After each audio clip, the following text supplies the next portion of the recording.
আজকে কথা বলবো ইতালিতে মাসে কত টাকা ইনকাম করা যায়।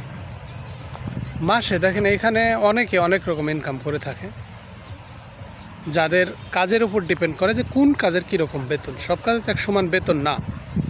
ভালো একটা কাজে ভালো স্যালারি পাওয়া যায়, এমনও কাজ আছে যেখানে 4 লাখ টাকা বেতন আছে। ইতালিতে বেতন 4 লাখ, ব্যবসা না।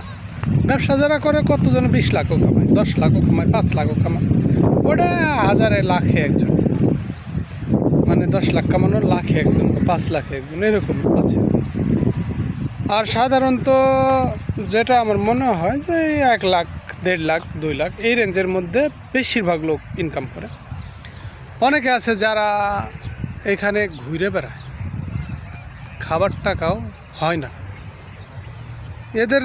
মানে এরা হচ্ছে সমস্যা কি, এদের হলো ওই ডকুমেন্টের সমস্যা, বা কাজ করে না। আলিশা কিছু লোক আছে, এটা দেশেও পাবেন, বিদেশেও পাবেন, সারা জায়গাতেই পাবেন। মানে ও যে বিদেশে আছে ও একটা বিন্দাস, ওর বাড়ির কোনো টেনশন নাই, ওর নিজের চিন্তা নাই, ও খাবে, শুয়ে ঘুম পাবে, শেষ।